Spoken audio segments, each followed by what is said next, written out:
Sesta corsa dall'Arcoveggio, una prova per femmine di 3 anni, non vincitrici di 3.000 euro in carriera, femmine di 4 anni, non vincitrici di 3.000 euro in carriera.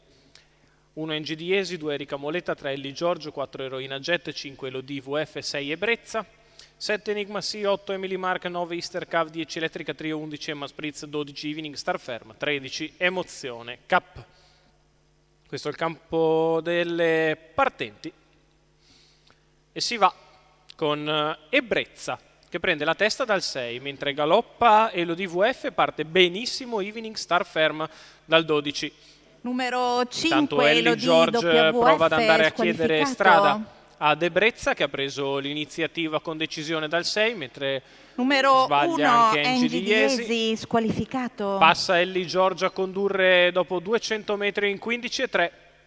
Terza posizione alla finestra per Evening Star Ferm, che precede Easter Cav, quindi Elettrica Trio che scavalca Eroina Jet, poi ancora Emily Mark, primo quarto che se ne va in 30 spaccato. Ellie George all'avanguardia, nella sua scia è Ebrezza.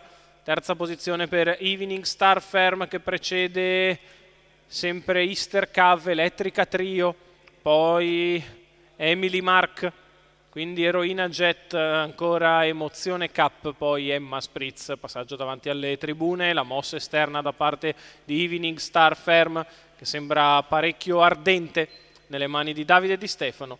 Viene in terza ruota allora Elettrica Numero Trio. 13, Emozione È stato un Cup, 31-1 squalificato. di secondo quarto di gara. Ellie George sempre al comando, passa in seconda posizione Evening Star Ferm, poi Elettrica Trio, quindi Numero Emily Mark, 4, Easter Cav, Eroina Emma Jet, Spritz. squalificato. Queste le posizioni quando siamo a 500 dalla conclusione. Prova a venire con maggior decisione ora Elettrica Trio, che è sempre parata da Evening Star Ferm, in vantaggio Ellie George, la retta di là in 14,8 con Ellie George in evidenza nei confronti di Evening Star Ferm, poi Emily Mark e quindi Elettrica Trio all'ingresso della dirittura d'arrivo. Ellie George è isolata in avanti, Ellie George che nel finale viene a vincere in maniera nettissima. Al secondo finisce Evening Star Ferm per l'accoppiata di Holger Elert, al terzo Emma Spritz.